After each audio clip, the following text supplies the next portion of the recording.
தூக்கமே இல்லாத நல்ல ஒர்க் அவுட் இந்த லெவலுக்கு சாத்துவாங்கன்றதுக்கு இன்னைக்கு ஒரு எடுத்துக்காட்டான நாளா இருந்துச்சு. பிரெக்னென்ட் லேடியை கூட்டிட்டு ஹாஸ்பிட்டலுக்கு ஸ்கேனுக்கு லேட்டா போனதுனால நான் சாத்து வாங்கின கதையையும் ஆர்டர் போட்ட பெட்டு அனகொண்டா பாம்பு மாதிரி சுருண்டு வீட்டுக்கு வந்து கிங் கோப்ராவா படம் எடுத்து பெருசாகி ஆன்லைன்ல ஆர்டர் போட்டது புசோன் ஆயிடுமான்னு நினைச்சா எப்படி இருந்துச்சுன்னு உங்களுக்கு தெரியுமா? நண்பங்களே, சப்ஸ்கிரைப் பண்ணாதவங்க சப்ஸ்கிரைப் பண்ணிக்கோங்க. ஒர்க் ஃப்ரம் ஆபீஸ் முடிஞ்சு நேத்துக்கு ஊர்ல இருந்து 10 மணிக்கு வந்து படுத்து தூங்குறதுக்கு மணி 12:30 மேல ஆயிருச்சு. காலம்பர பிரெக்னென்ட் லேடிக்கு கொடுக்க வேண்டிய இளநீல டேஸ்ட் பண்றேன்னு பாதி உள்ள விட்டதுனால கோச்சிக்கிட்டாங்க. காலம்பர 8 மணிக்கு ஹாஸ்பிடல் போறதுக்கு எழுந்திருச்சு புரோட்டீனுக்கு தேவையான எல்லாத்தையும் சமைச்சு சாப்பிட்டுட்டு கிளம்புறதுக்கே மணி 10 ஆயிருச்சு. ஆனா எங்களுக்கு ஸ்கேனுக்கான அப்பாயின்மெண்ட் காலம்பர 8 மணிக்கு. ஹாஸ்பிடலுக்கு போய் பார்த்தா ஸ்கேன் எடுக்கிற அந்த டாக்டர் கிளம்பிட்டாங்க. அது மட்டும் இல்லாம அவங்க 2 வாரத்துக்கு ஒரு தடவை தான் வருவாங்க. பிரெக்னென்ட் லேடி என்னால எப்படி ஆச்சுன்னு ஒரு பக்கம் சொல்ல, அதுக்கப்புறம் அவங்கள நார்மலா டாக்டர் கிட்ட செக் பண்ணிட்டு மாத்திரை வாங்கிட்டு அவங்கள கூல் பண்றதுக்காக ஒரு ஹோட்டல்ல அவங்கள கவனிச்சிட்டு நாங்க அமேசான்ல ஆர்டர் போட்ட பெட் வீட்டுக்கு வந்துட்டதுனால அதுக்கு மேல விரிக்கிறதுக்கு பிளாங்கெட் வாங்கிட்டு 4 மணி ஆயிடுச்சு. இன்னும் மத்தியானம் சாப்பிடாதனால பசிக்க ஆரம்பிச்சிருச்சு.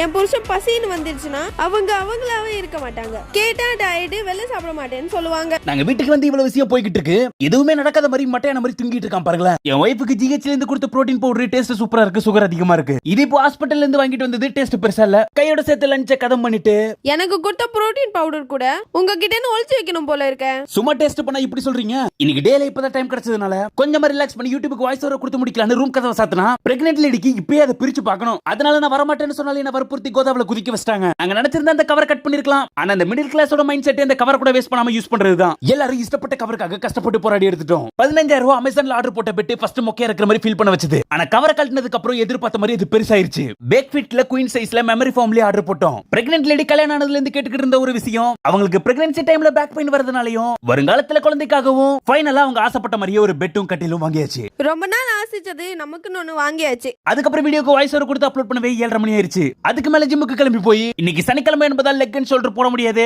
ஏன்னா ஆல்ரெடி லேட் ஆகி இன்னும் 1 மணி நேரம் தான் இருப்பது என்பதால் லெக் ஒர்க் அவுட் போட்டு டெஸ்டோஜன் லெவல்ல கூட்டலாம்னு நினைச்சேன். ஆனா நடந்த கதையே வேற. நேத்து வீடியோ பார்த்தவங்களுக்கு தெரிஞ்சிருக்கும். நேத்துக்கு எவ்வளவு டயர்டா ட்ரெயின்ல டிராவல் பண்ணி 10:30 மணிக்கு மேல வீட்டுக்கு வந்து 12:30 மணிக்கு மேல சாப்பிட்டு தூங்கி காலம்பரை ஹாஸ்பிடலுக்கு வந்ததுனால தூக்கமா டயர்டா இருந்ததுனால பாதியிலே காலையில டான்ஸ் ஆனதுனால ஷோல்டர் ஒர்க் அவுட் ஃபுல்லா கம்ப்ளீட் பண்ணிட்டு வீட்டுக்கு வரவே 10 மணி மேல ஆயிடுச்சு. ஆனா பிரெக்னென்ட் லேடிக்கு புது பெட்ல படுக்காம இங்க வந்து சாப்பிட்டுக்கிட்டு தூங்கி எழுஞ்சிட்டு இருக்காங்க. அப்புறம் அவங்க அடிச்சு அனுப்பிட்டு நைட்டுக்கு மிக்ஸ் மில்லட் உப்புமாவும் மிக்ஸ்டனாவா மிக்ஸ்டாலும் தயிரும் இன்னொரு பக்கம் மூவியை பார்க்கலாம்னு நினைச்சா பிரெக்னென்ட் லேடி தூங்க போலான்னு சொன்னதுனால சாப்பிட்ட உடனே தூங்க போனதுனால நாளைக்கு என்னாச்சுன்றதை நீங்க பாப்பீங்க. லிட்டரலி எங்களோட கல்யாணத்துக்காக இந்த ரூம் கட்டினது. ஆனா நாங்க இந்த ரூமை பெருசா யூஸ் பண்ணதே இல்ல. வீடியோ பாக்குறவங்களுக்கு கண்டிப்பா தெரியும். குளிர் காலத்துல குளிர் பொழந்துற, வெயில் காலத்துல வெயிலுக்கு பயந்து இங்க வரதே இல்ல. வாழ்க்கையில இதுதான் என்னோட ஃபர்ஸ்ட் மெத்த கட்டில். இத வாங்குனதுல எனக்கு சந்தோஷம் மட்டும் கிடையாது, இது ஒரு பெரிய அச்சீவ்மென்ட்டாவே நான் பாக்குறேன். மெமரி ஃபோம் மெத்த ஒரு பக்கமும் மெமரி ஃபோம் தலகணி ஒரு பக்கமும் நினைச்சாலே கூத்தா இருக்கு. இங்க மெத்த புதுசு இல்ல, ஆனா எங்களோடதுன்றது தான் புதுசு. நம்மளோட லைஃப் நமக்கு பிடிச்ச மாதிரி ஒரு நாள் மாறும். அதுக்காக என்னவா இருந்தாலும் நம்மளோட ஒரு நாளுக்காக இஷ்டப்பட்டதை கஷ்டப்பட்டு செய்ய நாளைக்கு பார்ப்போம்.